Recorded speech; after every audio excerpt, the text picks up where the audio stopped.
a nuestra última jornada de workshop y también la última jornada de este Neurosur 2021.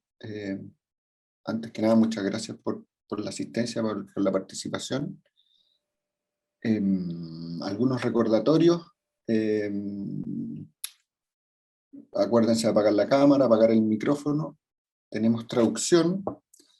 Y sin más, voy a dejar con ustedes a nuestro primer expositor, que es el doctor Elías Leiva. El doctor Leiva es tecnólogo médico y doctor en ciencias biomédicas de la Universidad de Chile.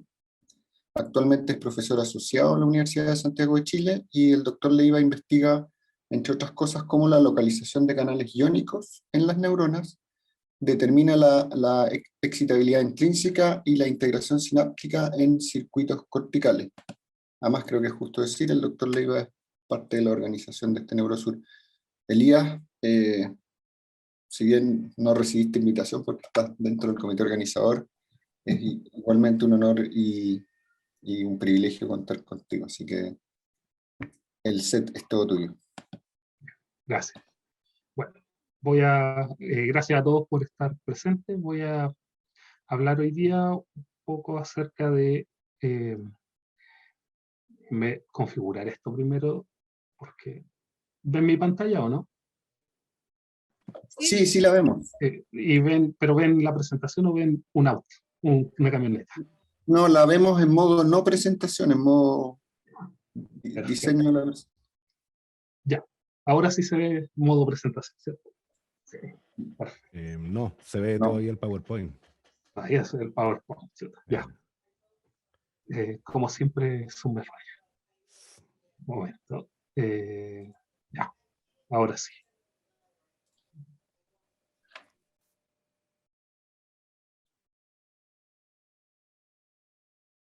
¿Y ahora? Ahí sí. Ya, perfecto.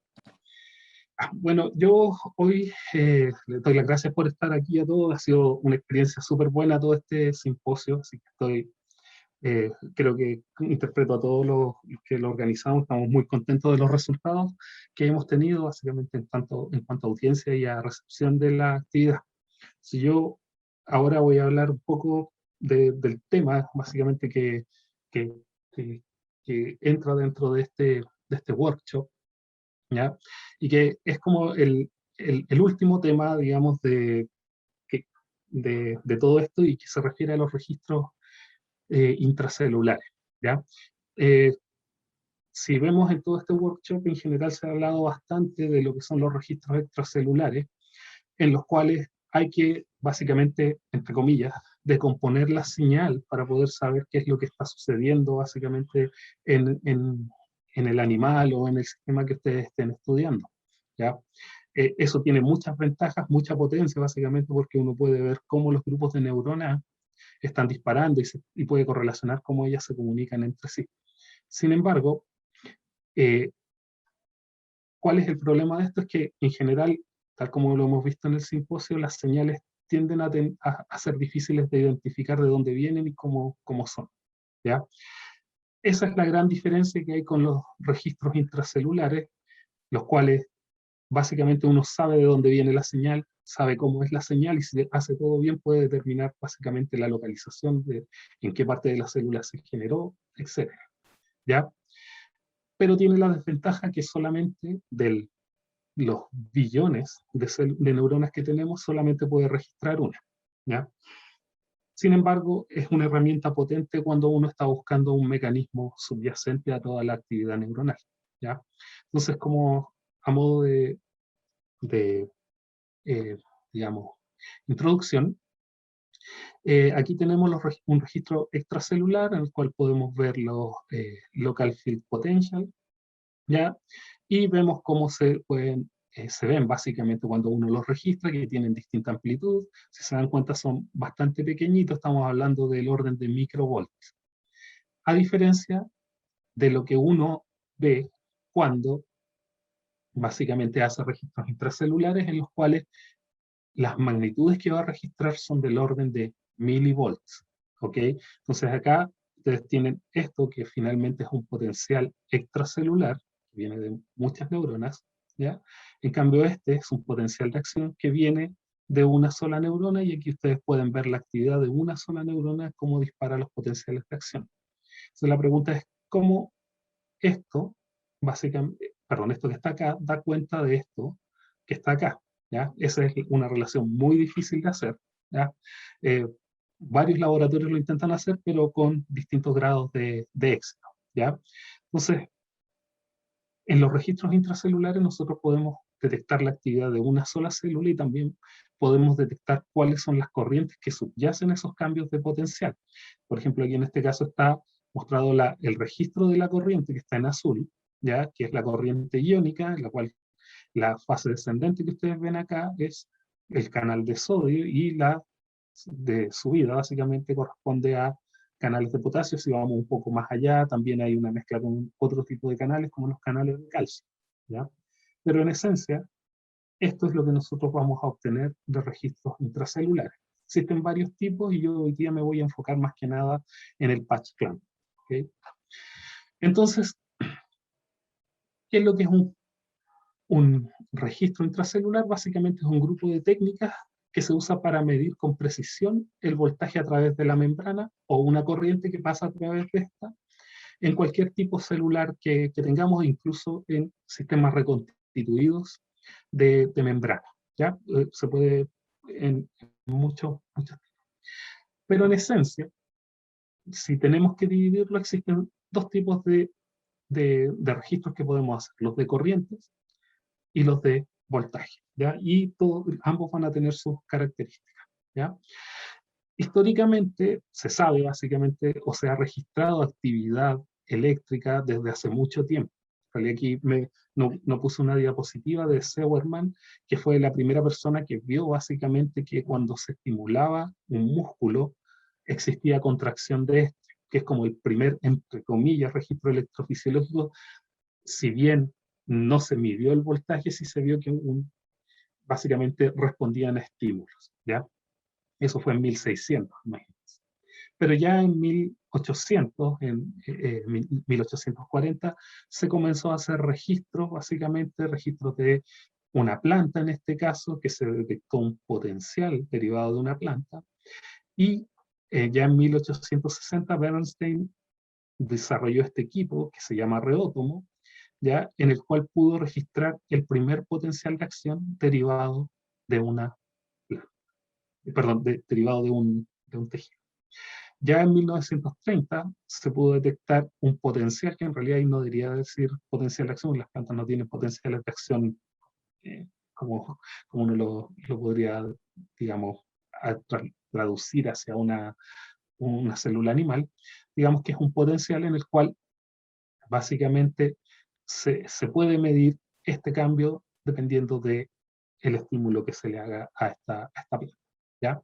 Luego en 1939 se realizó el primer registro intracelular, ¿ya? Donde ustedes pueden observar el potencial de acción de una manera bastante clara, que es lo que nosotros conocemos hasta el día de hoy, ¿ya? Ya en 1949 se empezó a desarrollar de mejor manera los equipos que medían este tipo de cambios en el voltaje y en la corriente, hasta lo que tenemos hoy en día, que es el desarrollo de la técnica de patch clamp, que es lo que ustedes ven acá, en la cual un solo electrodo es capaz de medir, perdón, en este sector, es capaz de medir la corriente, y también eh, estimular a la neurona al mismo tiempo que está midiendo, ¿ya? Históricamente, digamos, puse esta diapositiva solo para darle crédito a las personas que por primera vez registraron esto, que fue el Hodgkin y Huxley, básicamente, que mostraron la generación las bases, básicamente, de cómo se genera el potencial de acción, cuáles son las bases iónicas de este, ¿ya? Son estas dos personas que están acá.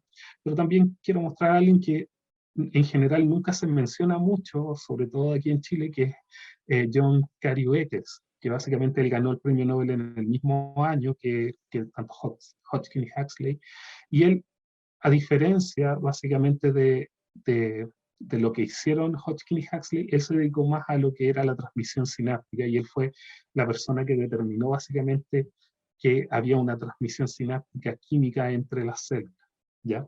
Y básicamente utilizó técnicas también para registrar tanto en el intracelular como en el extracelular las corrientes perdón, los cambios de potencial que se generaban en el tejido neuronal, ¿ya? O cerebral. Finalmente, ya entrando a finales del siglo XX, ¿ya?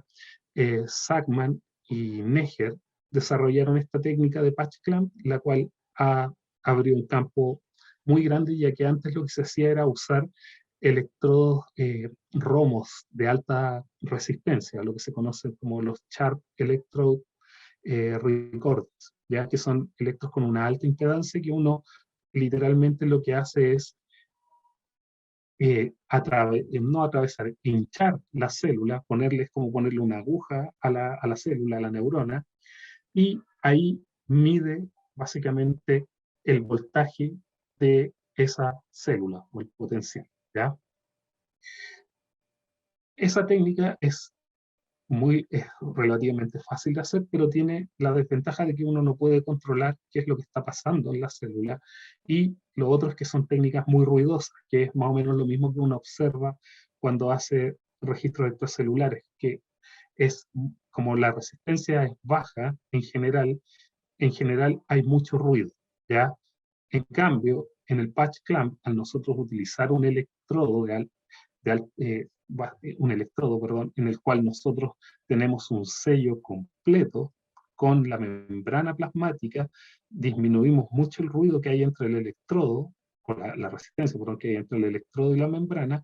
Entonces forzamos a que toda la señal pase a través de la pipeta, y eso nos permite amplificar mucho, ver la señal mucho mejor, y en general, no siempre así, pero en general, eliminar bastante el ruido con respecto a lo que son los registros de electrodos ROMOS, ¿ya?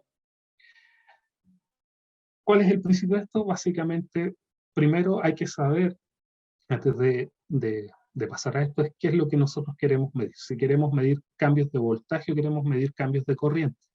Entonces, si vamos a medir cambios de corriente o de voltaje, vamos a usar técnicas diferentes. Con los electrodos ROMOS o Sharp, como dice ahí, básicamente lo que uno está haciendo es medir el voltaje con un voltímetro, ¿ya? En cambio, tenemos la versión de patch clamp de esta técnica, que es el current clamp, en el cual nosotros lo que podemos hacer es medir ese cambio de voltaje, pero seteando la corriente que tiene la célula, ¿ya? Y eso nos permite hacer estímulos intracelulares, ¿ya? Que van a generar respuestas de esa célula y nos van a permitir ver cosas tan importantes como cuál es la excitabilidad intrínseca de esa neurona, ¿ya?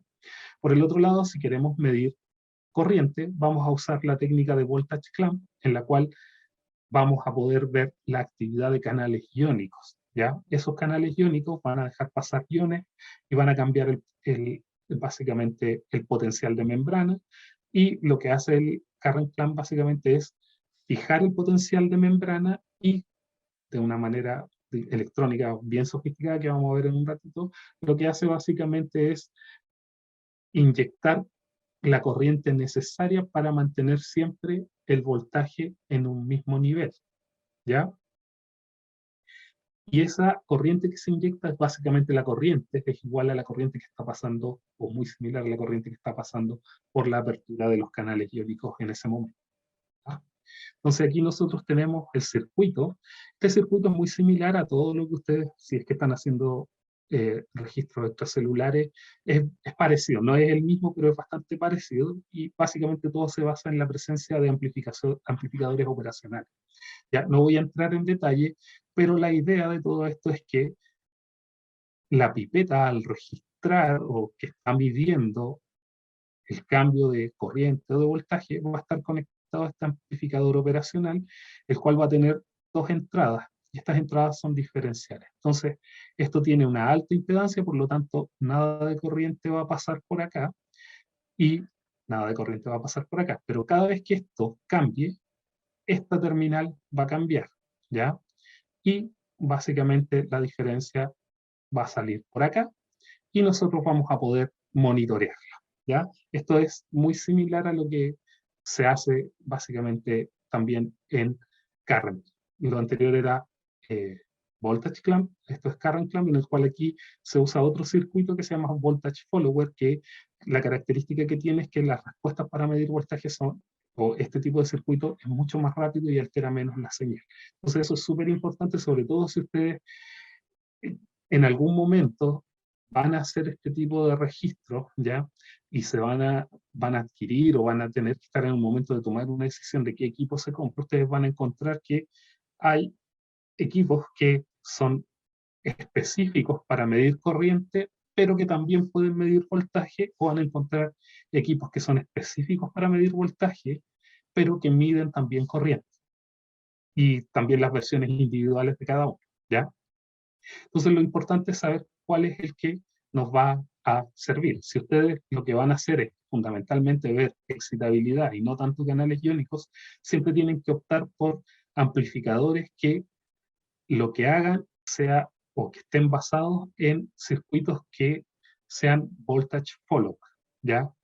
¿Por qué? Porque eso va a permitir que la señal sea mucho más limpia y haya muchas menos alteraciones, y también que permita ver cambios mucho más rápidos de lo que haría un amplificador de patch clamp común y corriente, ¿ya?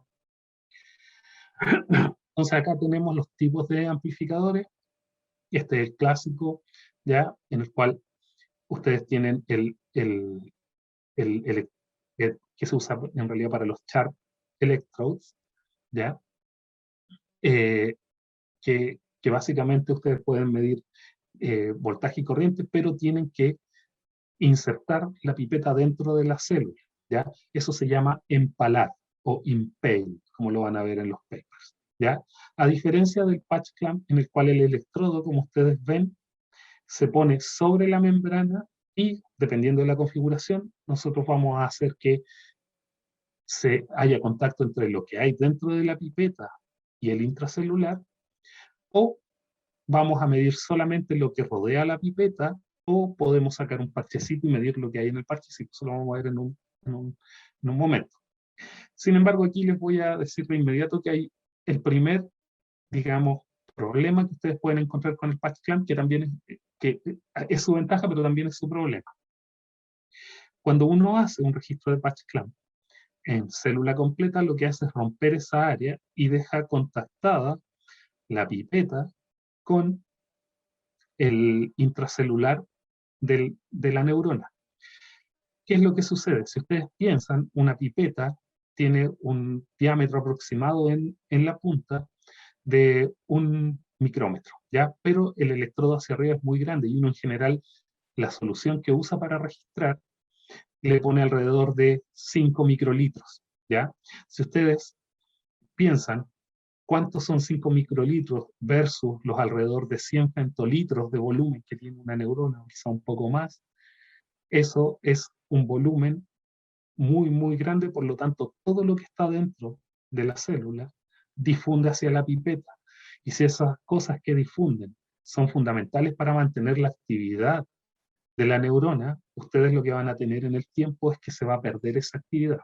A ese fenómeno se le conoce como rundown, ¿ya? Y es básicamente que lo que ustedes van a ver cuando lo registren es que empiezan a disminuir las señales que ustedes están viendo, ya sea corriente o sea voltaje, ¿ya?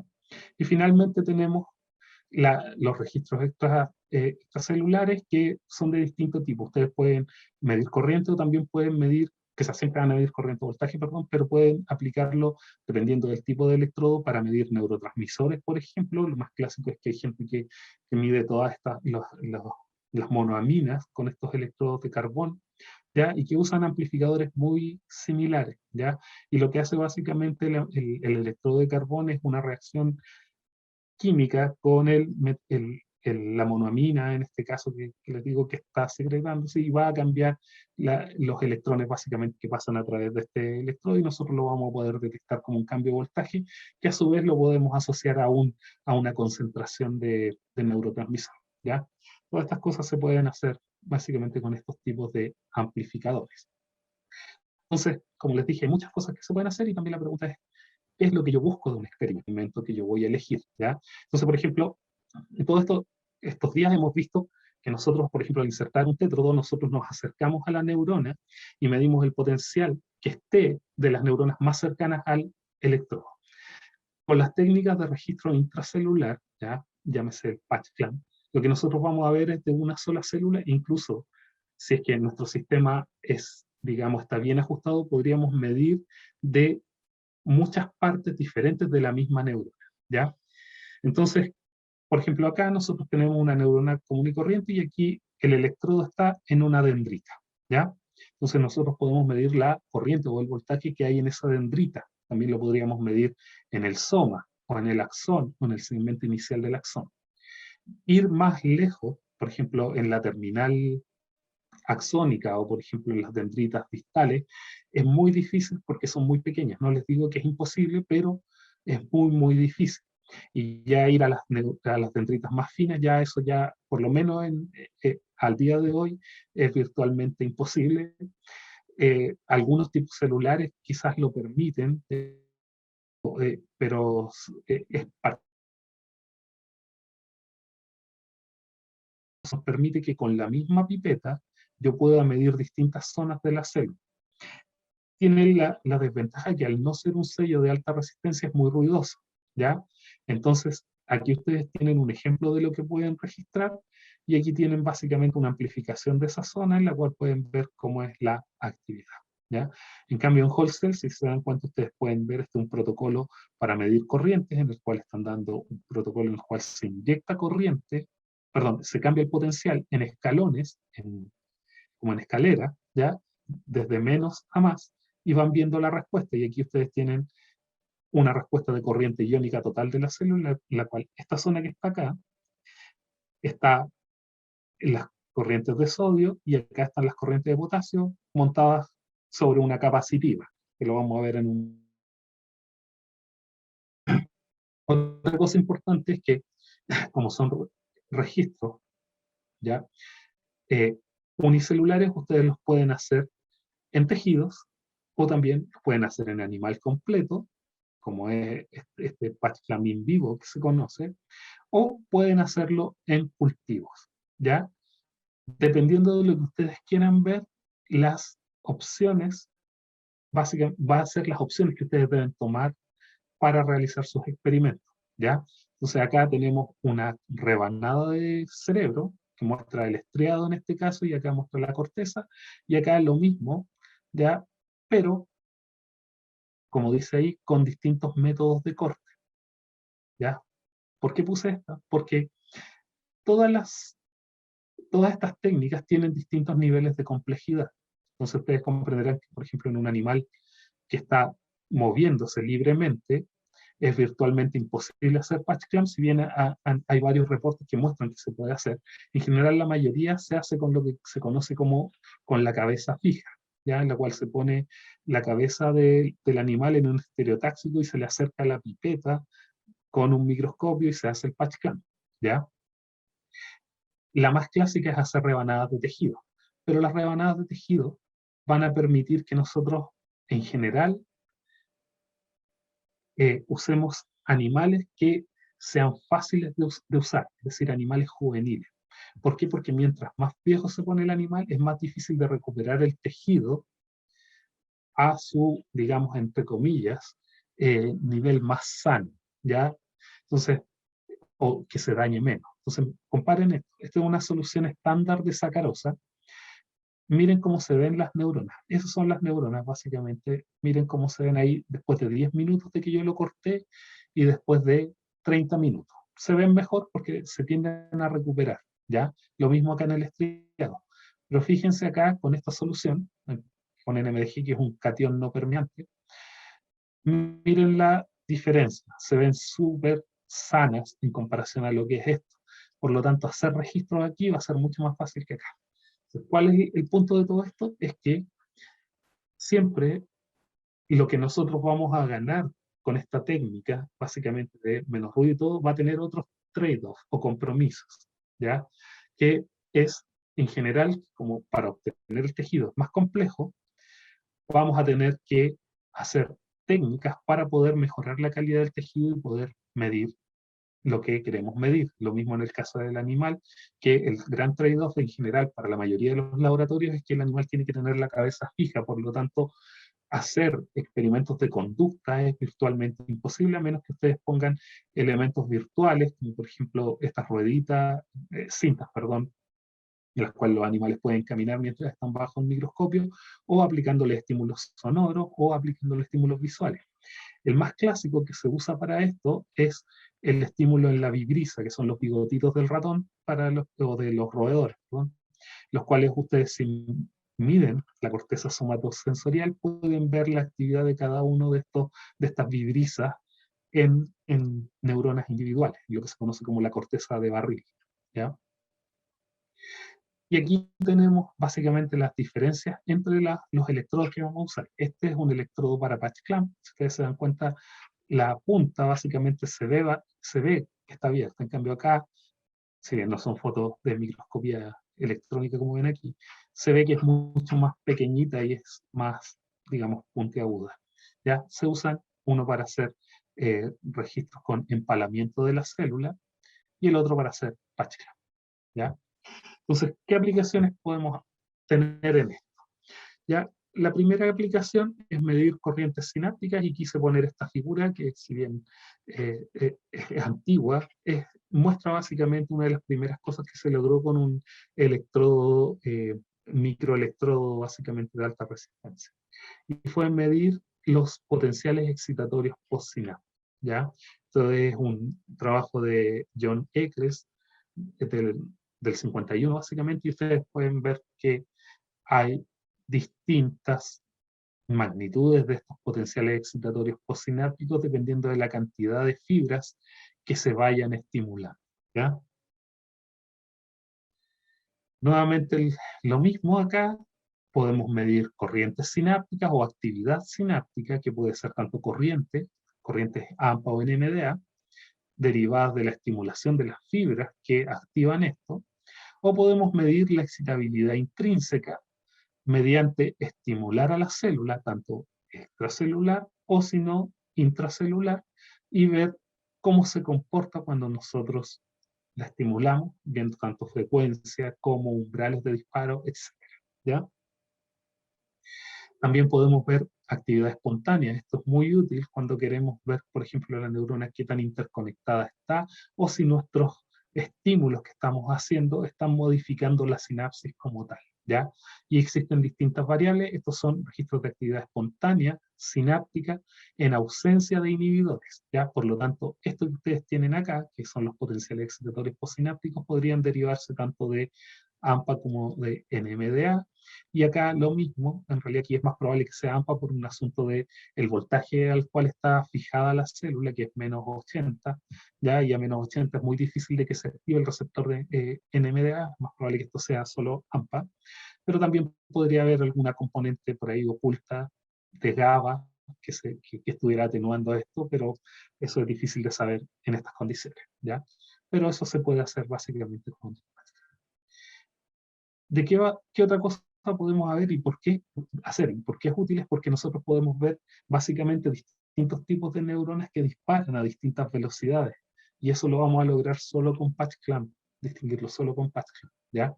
Entonces, por ejemplo, tenemos neuronas de Purkinje que en condiciones ideales su potencial de acción, su duración media puede ser de alrededor de 180 microsegundos. Las neuronas de Purkinje son de alta tasa de disparo. O, por ejemplo, potenciales de acción de neuronas piramidales en CA1 que son más lentas, son de alrededor de 1 milisegundo. O de las que son mucho más lentas, como por ejemplo las neuronas dopaminérgicas, que su potencial de acción puede durar aproximadamente 4 milisegundos. ¿Ya? Todo eso lo podemos hacer con registros intracelulares. ¿Ya? Podemos derivar de esto también, solo de esto, podemos derivar cuál es la corriente que está subyacendo a este potencial de acción mediante distintas técnicas matemáticas, básicamente, o directamente lo podemos medir. ¿Ya? Entonces, solo para resumir esto, básicamente ustedes, si tienen que elegir qué es lo que van a hacer, tienen que ver qué tipo de electrodo y qué tipo de amplificador van a usar. ¿ya? Para ver todas estas cosas que les dije. Fundamentalmente, si van a usar electrodos de registro ROMOS o CHART, ¿ya? Ustedes tienen que pensar que en general lo que van a hacer es medir voltaje, ¿ya? Y estos electrodos tienen una geometría bien particular y es que son muy delgados, ¿ya? Tienen una alta resistencia, el potencial que van a tener en la punta va a ser variable y va a depender de varias cosas, de qué tan bien les salió la resistencia cuando los generaron, si se tapa, si de todos los componentes que hay en el electrocelular, etc. Que es porque ustedes tienen que acercarlo a la célula en un baño, por lo tanto todo lo que esté entre medio se le puede quedar pegado, ¿ya? Cosa que no pasa en el patch si se hace bien la técnica, ¿ya? No hay un sello como tal, por lo tanto hay mucha, pero mucha corriente que pasa entre medio de la membrana y el electrodo, ¿ya? Por lo tanto es difícil ver la corriente.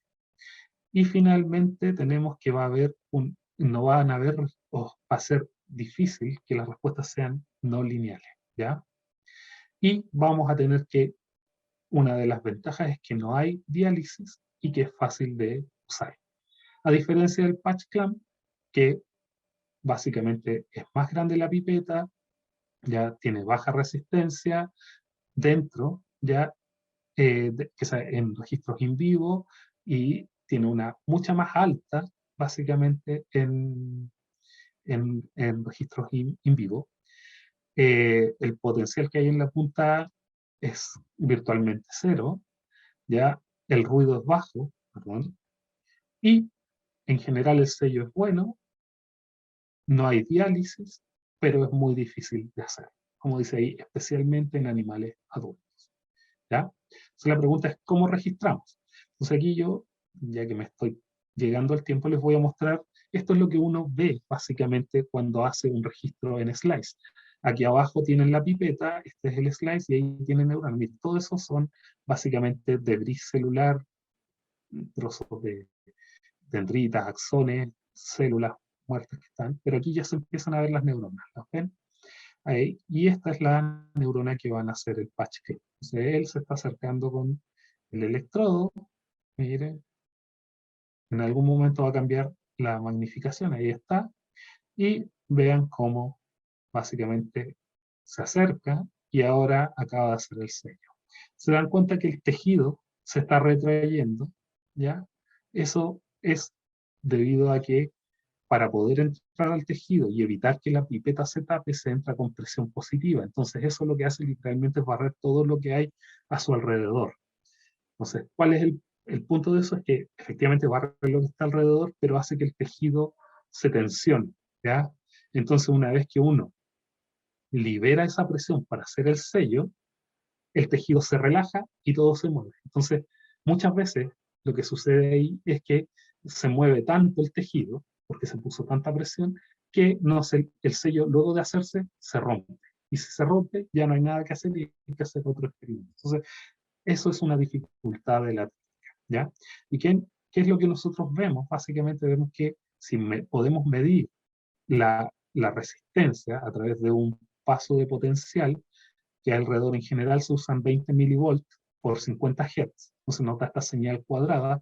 Lo que nosotros vamos a tener es que a medida que la pipeta se va acercando a la célula, esta diferencia va disminuyendo, que esa es la corriente básicamente que está pasando. Entonces cuando uno consigue el sello, se produce esto, ya que eso indica básicamente que la célula y la pipeta están en contacto con una alta resistencia. ¿Cuánta resistencia? De gigaohms. ¿Ya? Mayor a 1 gigaohms, idealmente 10 gigaohms es lo que uno esperaría. Y esos cachitos que están ahí son las transientes capacitivas. Entonces, como esto es solamente lo que está rodeando al tip de la pipeta, las capacitivas son chiquititas. Una vez que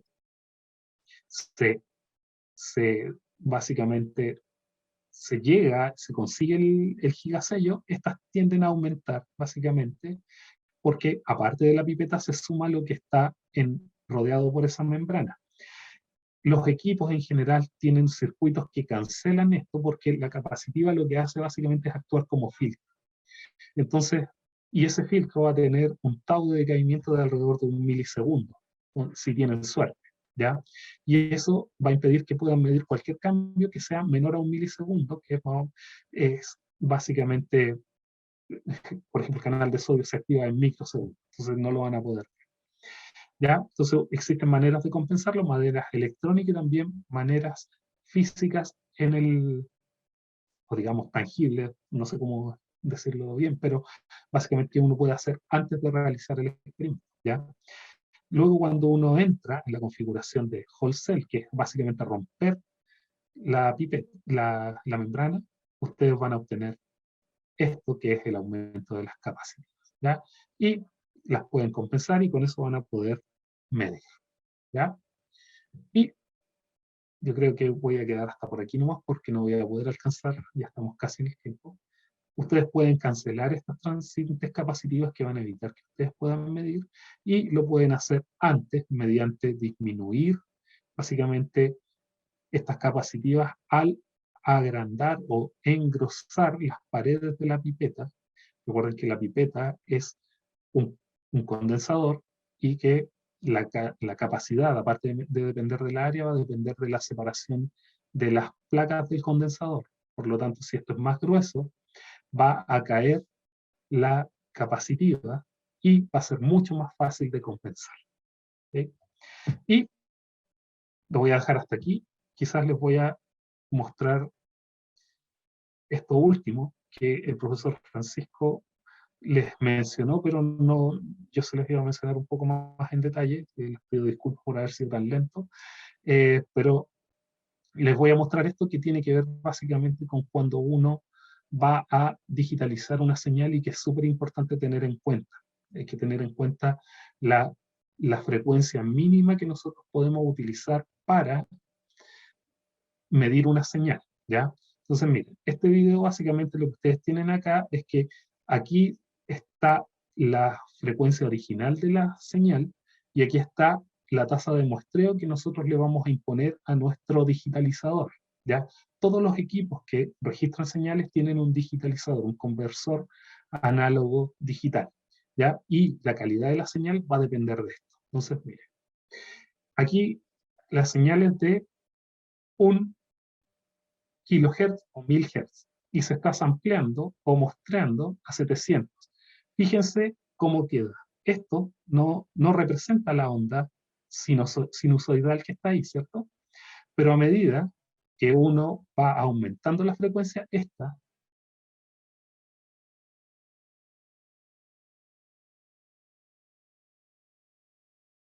cuando no representa lo que corresponde, se dice que es una señal que tiene aliasing, ¿ya? Y el aliasing básicamente es que las frecuencias altas, reales, caen a la frecuencia más baja que le sigue, ¿ya?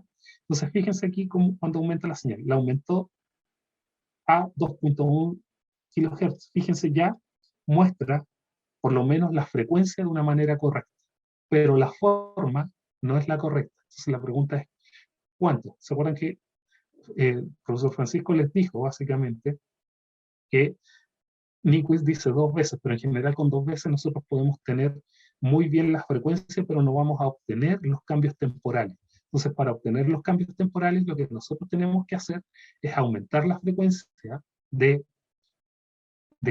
muestreo, ¿ya? Lo que 5 veces está bien, pero se dan cuenta que igual con 5 veces, si bien se logra, es mucho más, no es exacto, ¿ya? Entonces, fíjense, a los 10 kHz recién podemos representar la onda como corresponde, ¿ya? Y eso es importante básicamente por esto, por el aliasing. Y ahora sí termino y les voy a mostrar, por ejemplo, me gusta el aliasing. Esta es una canción muy bien masterizada que se llama Keep Don't Go de Nils Love. No sé si se va a escuchar igual allá, pero la voy a poner aquí para que ustedes puedan verla.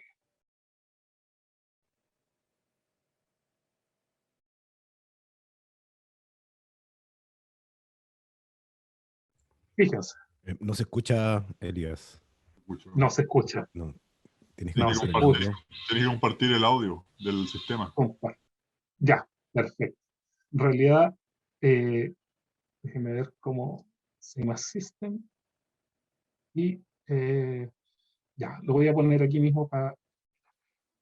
Eso es una canción con aliasing. ¿Ok? Aún no se escucha. No se escucha. No sé. Eh, ahora sí. Y ahí, ¿se escuchará ahora? No, No, ya, entonces olvide. Lo lamento. Pero básicamente las señales no van a poder ser representadas como corresponde. Esta es una canción que tiene mucho agudo y esto está a 8 kHz y aquí está a 44 kHz. ¿Ya? Esto ustedes lo pueden hacer con cualquier programa. Pero básicamente es muy importante cómo muestrean la señal para todos los tipos de registros electrofisiológicos para evitar esto. ¿Ya? Entonces ahora, si hay preguntas, yo las respondo.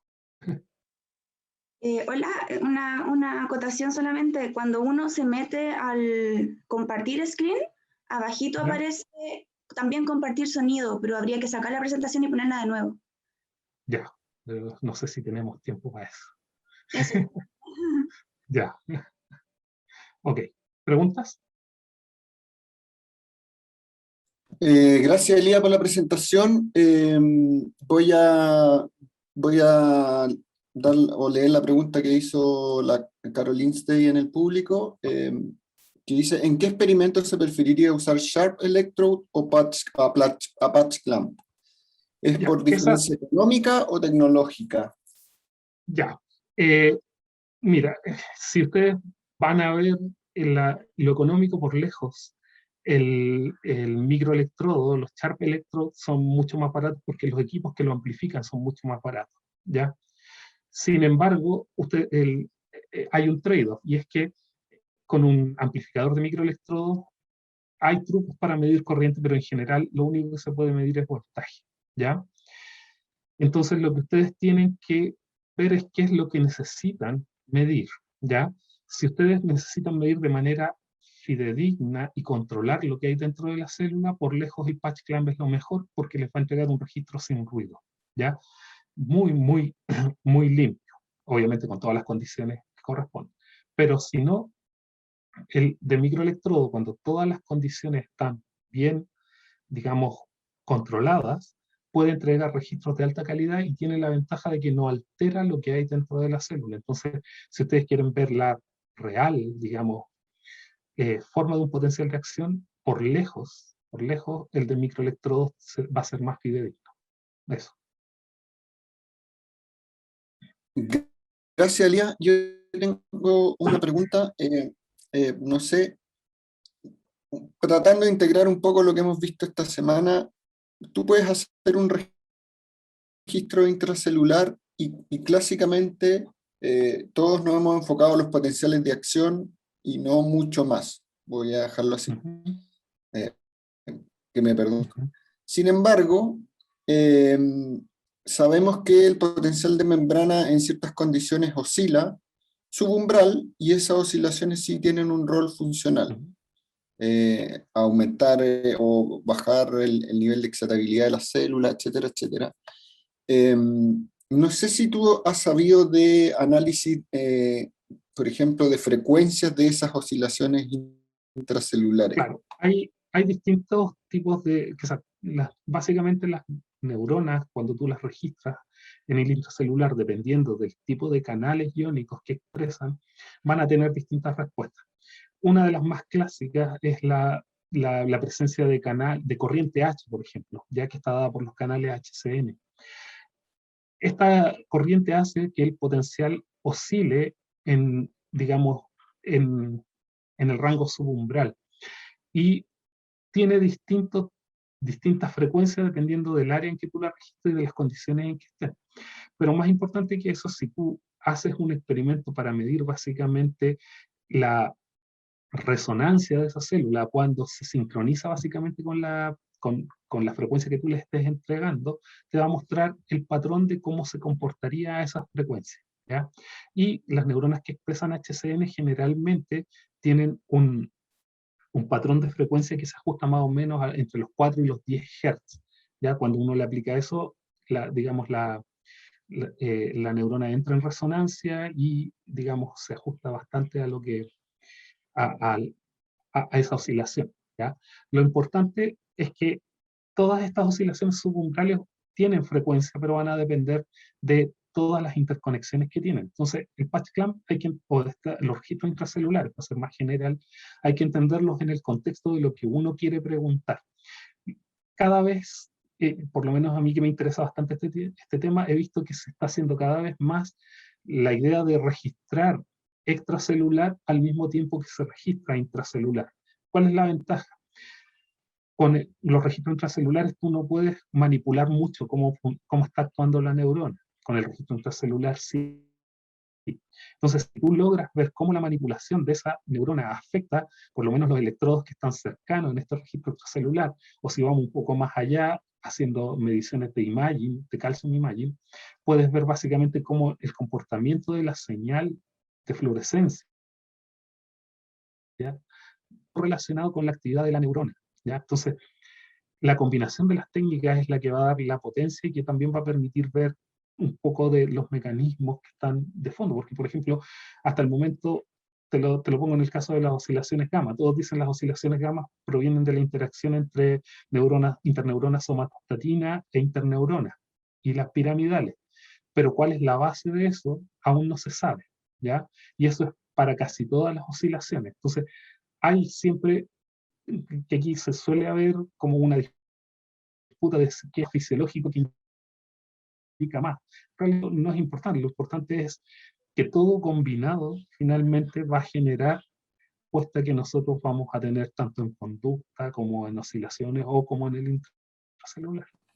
Súper. Oye, para no retrasar más, tengo la mano levantada de la Yamilet Moore. Yami, si te diga, haz la pregunta y yo creo que con eso vamos a tener que cerrar. Sí, igual es cortito. Es un poco más de curiosidad. Me llamó la atención lo del patcho. ¿Cuál es el alcance de esto en cuanto a estructuras? O sea, ¿qué profundidad o hasta dónde se puede llegar dentro del cerebro de un ratón para hacer un registro de patch clamp, por ejemplo, considerando que las pipetas son sumamente frágiles para hacer este tipo de registro? Y en el caso de, por ejemplo, técnicas como los ruido de canales para medir canales de baja conductancia, ¿esto también es posible hacerlo en vivo? Bueno, sí. Se ha hecho, más que si tú tienes que comparar digamos, la fragilidad del electrodo con respecto, por ejemplo, a un alambre de micrón que se usa en los tétrodos, andan por ahí, básicamente son bastante similares, ¿ya? El punto básicamente es qué tan profundo puedo ir. Y aquí es donde esto es crítico, porque las pipetas, todo lo que tú insertas en el cerebro va a dañar el tejido. Y mientras más profundo vayas, más daño vas a generar, particularmente en el caso de las pipetas de patch clamp, porque tienen una forma cónica. Entonces, a medida que tú vas entrando, vas destruyendo el tejido que va quedando más arriba, ¿ya? Sí se ha logrado en capa 2, capa 1, capa 2, capa 3, y capa 4 y 5, diría yo, en corteza, y también se ha logrado en hipocampo.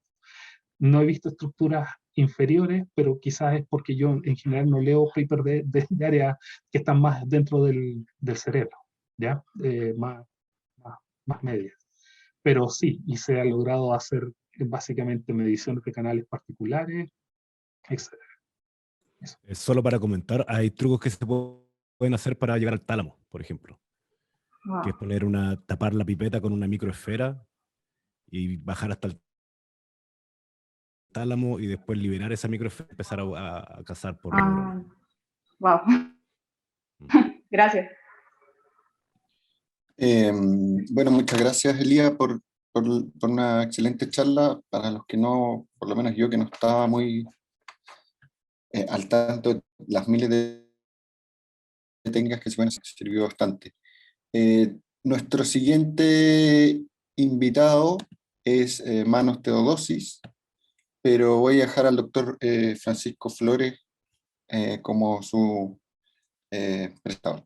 Adelante, Francisco. Gracias. Voy a cambiar a inglés. I'm going to switch to English. So for the next talk, we actually have two presenters. First, I'm going to introduce Emmanuel Theodosis, who's a PhD student in the Department of Computer Science of the School of Engineering and Applied Sciences at the Harvard University. He's within the laboratory of Professor Ben Babab, whom you already met last Tuesday. Emmanuel has a Master of Electrical and Computer Engineering from the National Technical University of Athens in Greece. His research interests are mainly related to the theoretical aspects of machine learning and revolve around model-based deep learning, algebraic geometry, optimization of nonlinear surfaces, and the theory of deep learning. Emmanuel has also authored several papers in these areas and has also received several prestigious awards and scholarships. Our second speaker is Bahare Tolusham, currently pursuing the PhD degree in electrical engineering in the School of Engineering and Applied Sciences at Harvard University.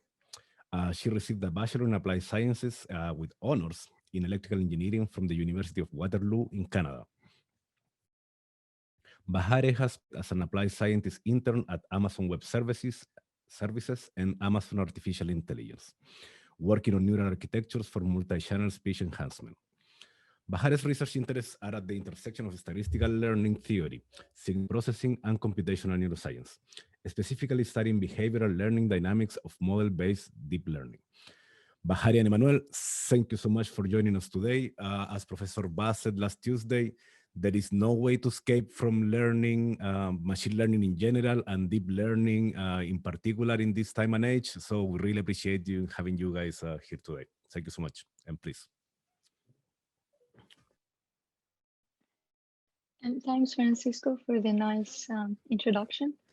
So perhaps we can share our screen, but before that, if one or you want to say hi to the audience. Yeah, hi everyone. The following talk will be split 50-50 between Bahar and me. Yeah, so let me share my screen so she can start. So as you guys are seeing our faces, we would strongly recommend you, if you have the possibility, to turn on your screens so that we can also see the audiences, and we'd like this to be interactive. Okay, can you see the slides? Okay. Yes, yes. I am seeing. All right, so as Francisco said, we are going to talk about deep learning, but before going into that, going into the next slide.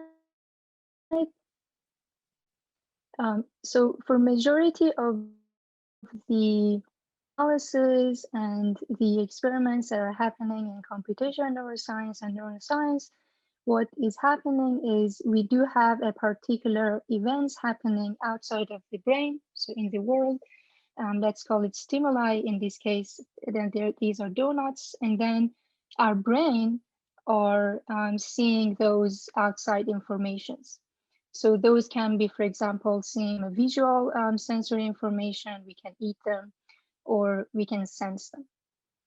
Given those, we're going to see some neural responses, and the neurons are going to firing in particular regions of the brain. What we are interested in is indeed have some questions, like, for example, how the neurons are encoding those informations from the outside environment. And indeed, this is not a one-sided way. We like to go from neural responses, and the brain may perform a particular decision based on the neurons and neural activities in the brain.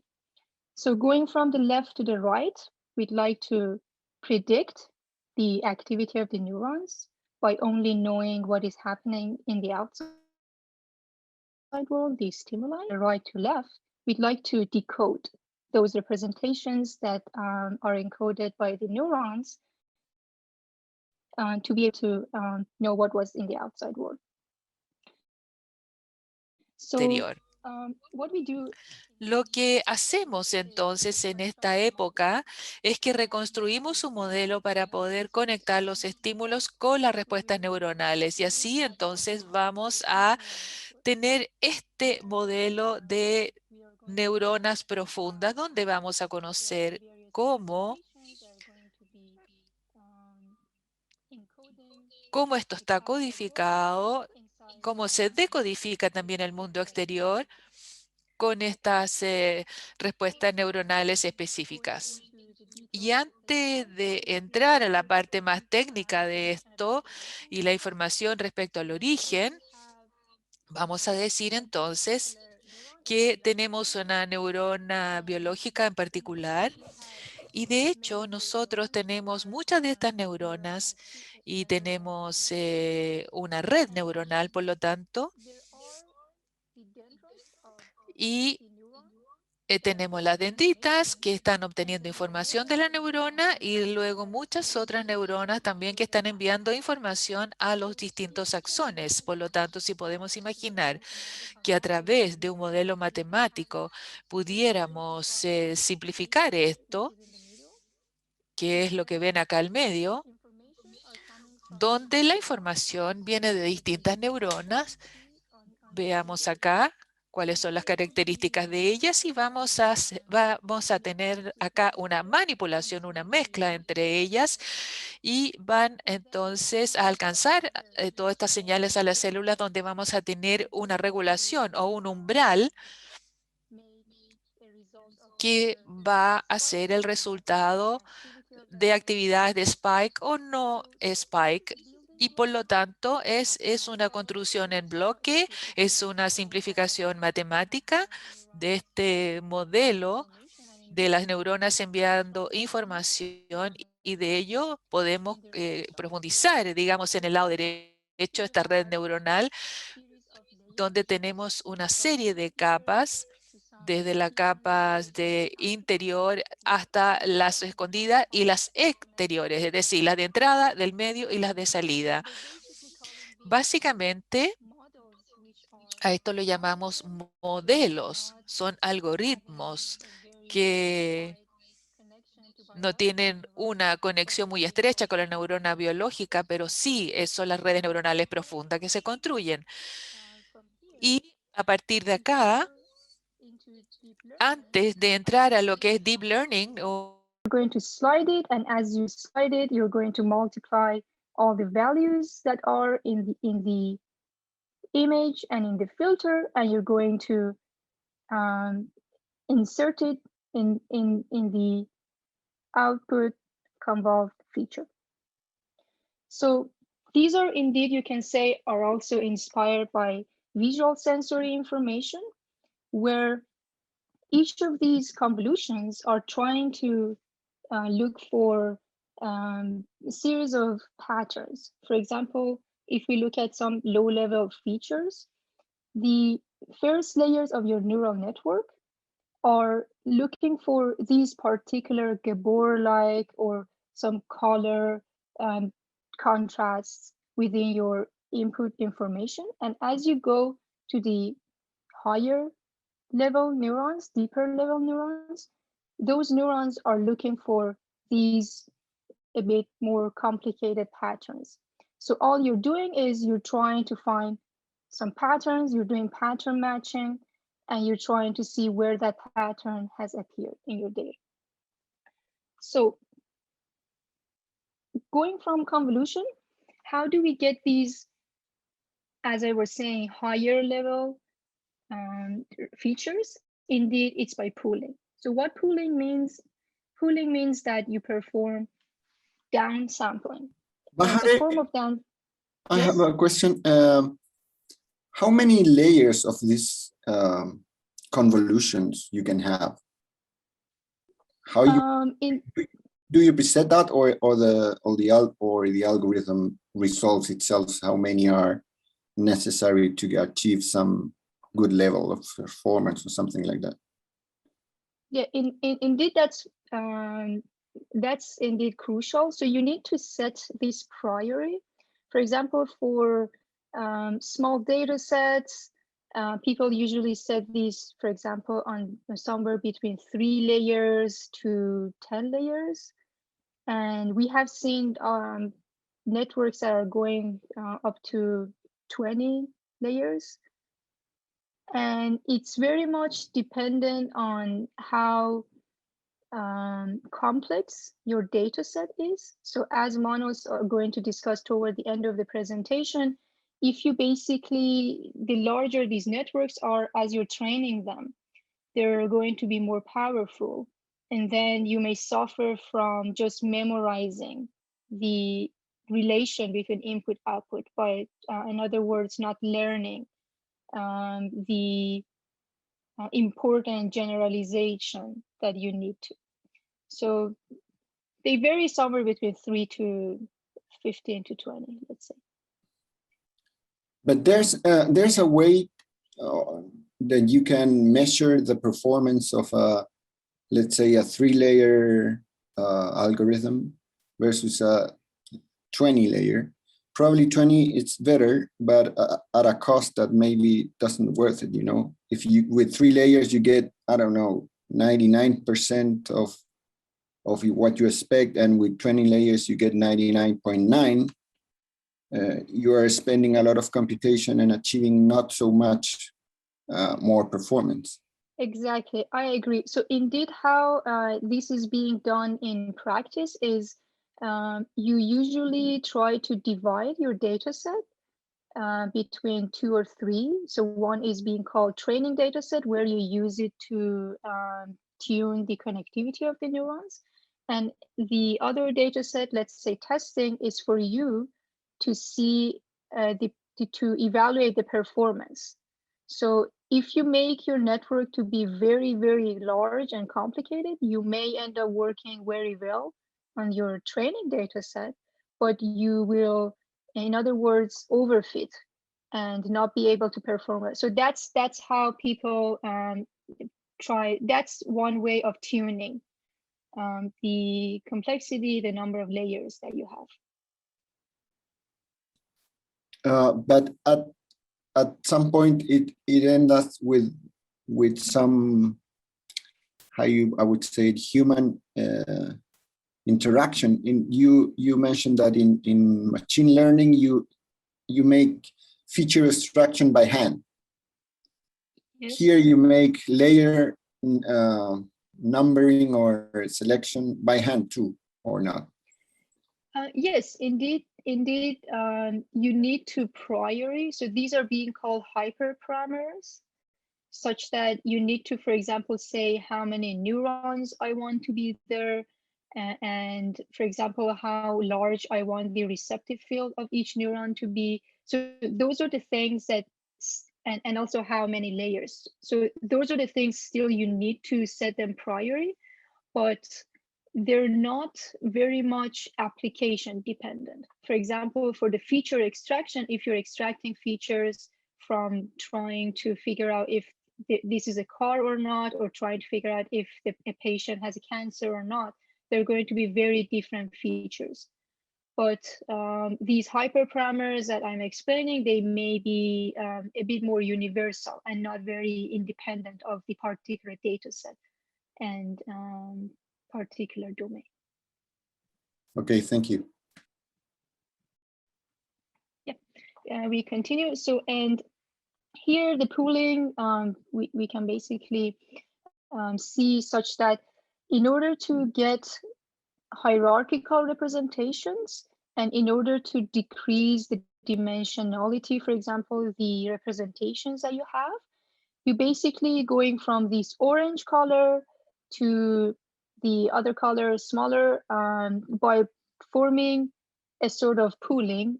Examples are max pooling and average pooling, where in the next figure, we see that you basically look into, let's say you have this 4x4 feature map on the left. You basically look into these boxes of 2x2, and for max pooling, you pick the maximum value. And then for average pooling, you keep the average of those. So that way, you can say they're not exactly doing downsampling from the perspective of signal processing, but you're trying to smoothing out and going to a lower dimension. So indeed, there are some downsides of each of those, which I may skip so that we can reach to the rest of the talk. So going from pooling, let's say we extracted all the features up to now, and now we reach this stage where we want to do classification. So we were performing in this case on images, and we were having series of feature maps as we see in the third column of this figure.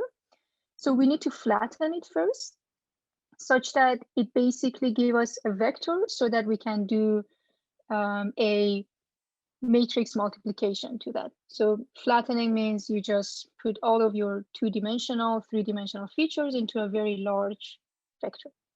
And then given that, we perform series of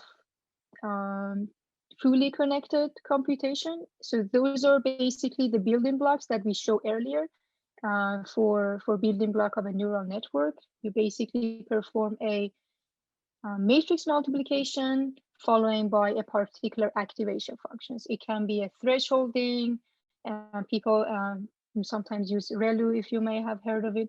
And then in the last layer, which is the classification layer, you perform a softmax operation. So how does it work? If we see down below here, let's say you do have a classification for 3 classes, and the scores that you get are in the features are 2, 1, and 0.1. You basically want to normalize those and mapping them to a probability distribution, such that, for example, the score that is higher is going to map to 0.7. And then let's say if this was upon training, you will look into these probabilities and tell you that that image that was the input, it is corresponding to the first class because it has the highest probability. And indeed, those are going to be used to be training, which we will discuss later. So I'm going to okay, we have one more slides. And then for batch normalization, which was another building blocks of convolutional neural networks, we basically trying to rescale and recenter each input that we want to give to the sets of neurons at every layer. Why we do that? There are various reasons for training and are also stability, which if anyone's interested, we can look into the details of that in the hands-on session. And with all that being said, let's take the big picture and come back. So we're doing all those filtering and pooling and batch normalization. Here is a particular deep neural network that is being trained on a data set of faces. And looking into the filters or the neural connectivities that are happening in various stage of a deep neural network, we can say that we do have a hierarchical representation where the early layers are learning features that look like Gabor filters, or they're trying to detect various edges within the framework, within the image. And then as you go deeper, for example, in this case, the hidden layer 2, trying to detect eyes and noses and basically a more complex features and something that is more understandable by human. And then in the last layer, in this particular example, the features had been, the filters had been more complex and they're showing various faces. And for example,